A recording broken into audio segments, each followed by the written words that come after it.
Mardi 14 novembre, depuis nos studios de Tanger, voici les titres à la une de l'actualité. Fin officielle des opérations de secours en Iran.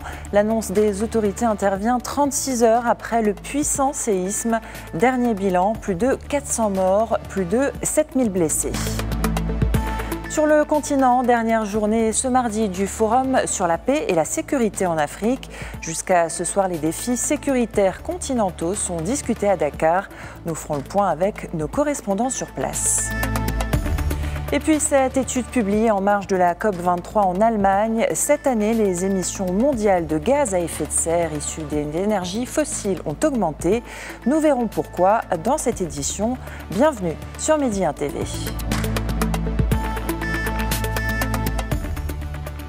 En Iran, c'est donc la deuxième nuit que les rescapés ont passé dans la rue alors que les opérations de secours sont officiellement terminées.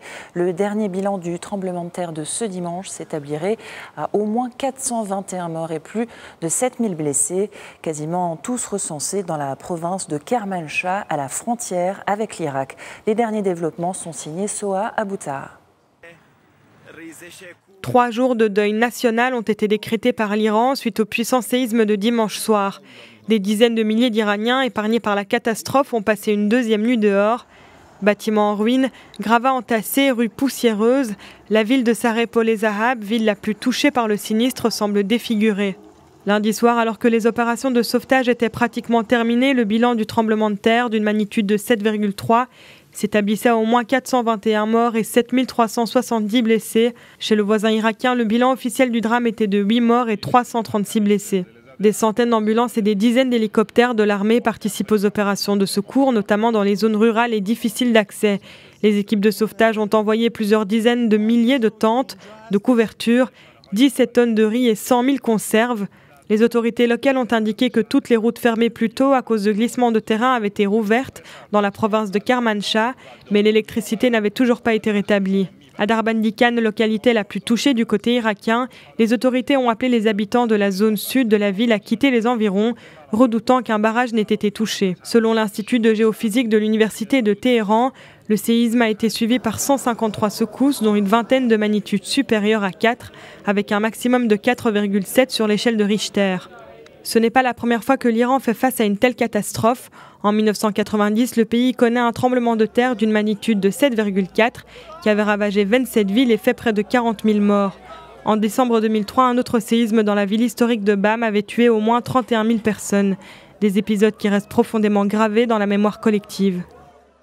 L'Observatoire syrien des droits de l'homme fait état d'au moins 53 personnes tuées dans des raids aériens sur un marché d'une localité rebelle du Nord. L'Observatoire n'est cependant pas en mesure de préciser si ces frappes ont été menées ce lundi par des avions du régime de Bachar el-Assad ou de son allié russe dans la ville d'Atareb.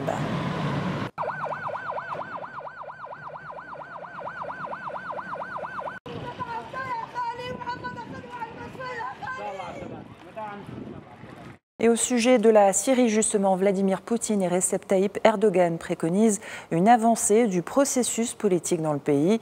Ce lundi, à l'issue de sa rencontre avec son homologue turc, le président russe évoquait le besoin de multiplier les efforts pour assurer une stabilisation à long terme en Syrie. Recep Tayyip Erdogan s'est dit, lui, convaincu que sa rencontre avec Vladimir Poutine sera très efficace, toujours au sujet du dossier syrien. Notez que bien que la Russie soit un allié du régime de Damas, à l'inverse de la Turquie qui soutient des rebelles, les deux pays travaillent ensemble depuis 2 ans pour mettre fin à la guerre, notamment par le biais du processus de paix d'Astana, dont ils sont les parrains avec l'Iran.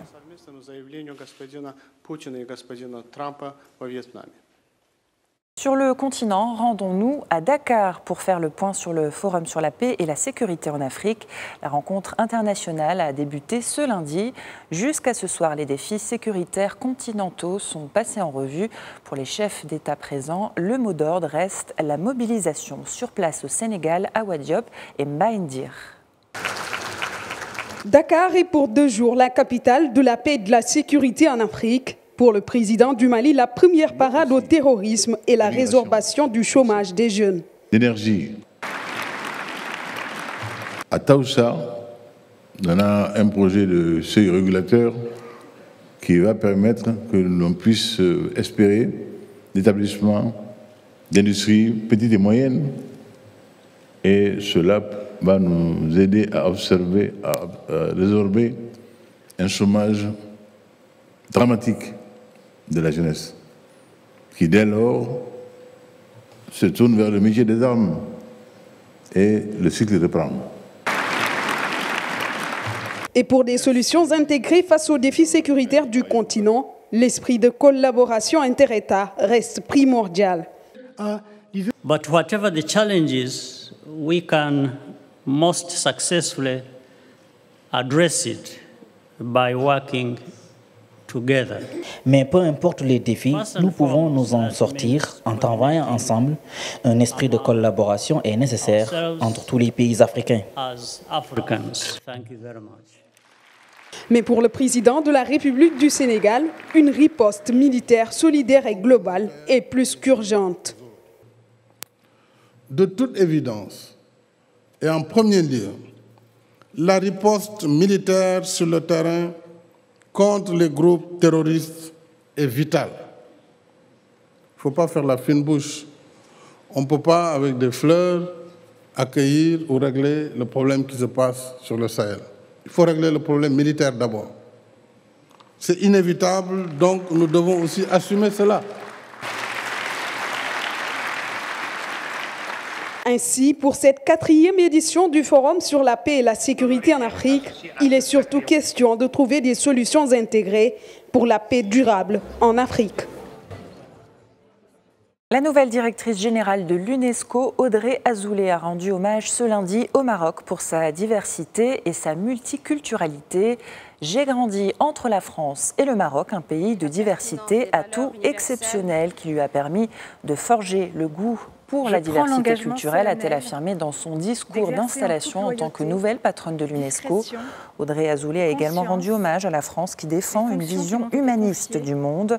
Pour la directrice de l'UNESCO, la culture et l'éducation sont le meilleur antidote contre l'ignorance et l'obscurantisme.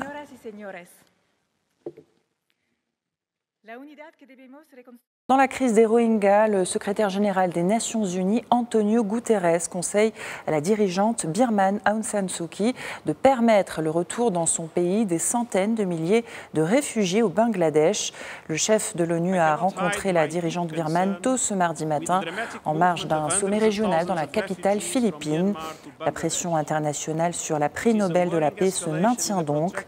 Aung San Suu Kyi doit s'entretenir dans la journée avec le secrétaire d'État américain Rex Tillerson, qui se rendra ce mercredi en Birmanie.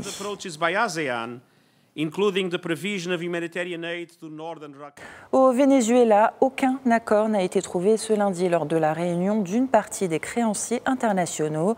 L'objectif était de tenter de renégocier la dette du pays et de lui éviter le défaut de paiement. La rencontre a duré moins d'une demi-heure à huis clos. Elle s'est terminée sans accord, mais néanmoins avec la promesse de nouvelles rencontres prochainement. Ce lundi à Bruxelles, les ministres européens des Affaires étrangères ont adopté des sanctions, dont un embargo sur les livraisons d'armes.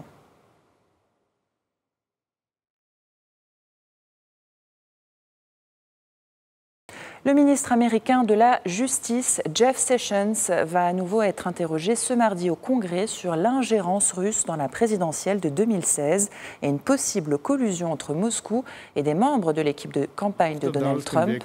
Jeff Sessions s'est jusqu'à présent peu prononcé sur ce thème sensible. Il répondra aux questions des parlementaires républicains et démocrates de la Commission des affaires judiciaires de la Chambre des représentants.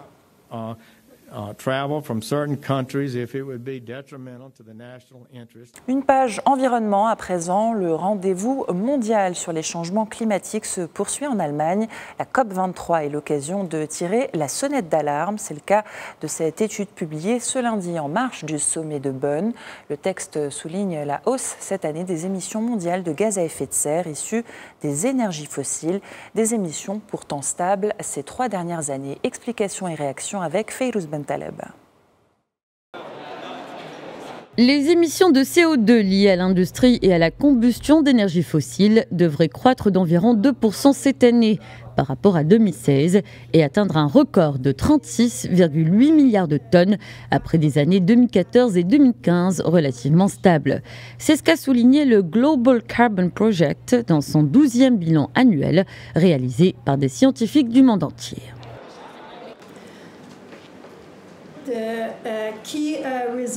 Le principal résultat de cette année, c'est qu'après 3 ans de plafonnement des émissions mondiales de carbone provenant des combustibles fossiles et de l'industrie, nous prévoyons une augmentation des émissions mondiales de 2% pour 2017.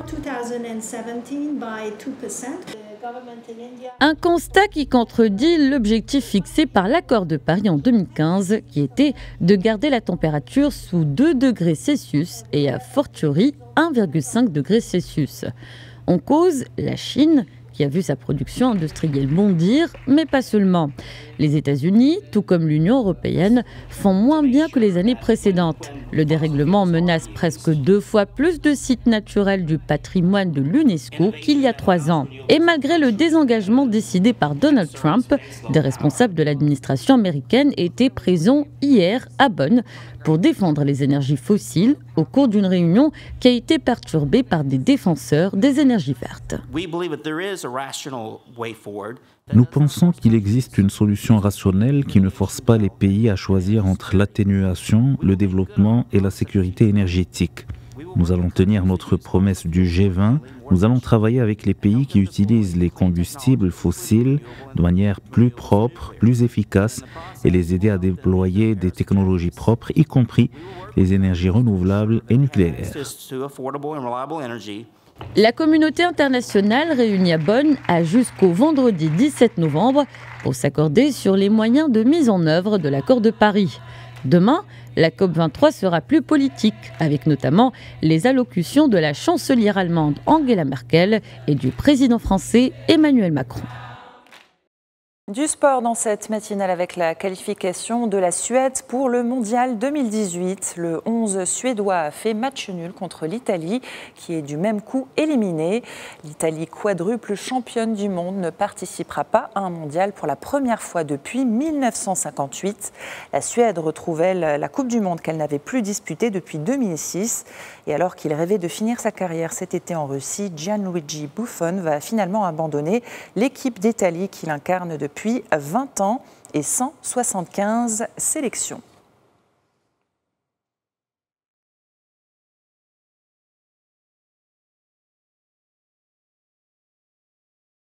Et en tennis, l'Espagnol Rafael Nadal, numéro 1 mondial, s'est retiré du Master de Londres, dernier tournoi de la saison. Après sa défaite face au Belge David Goffin pour son entrée en lice, le numéro 1 mondial n'a pas produit son tennis habituel contre le Belge, face à qui il n'a néanmoins jamais renoncé. Mené au premier set, l'Espagnol est parvenu à refaire son retard par 2 fois et à pousser son adversaire dans un jeu décisif. Rafael Nadal s'est incliné 7-5 au tie-break.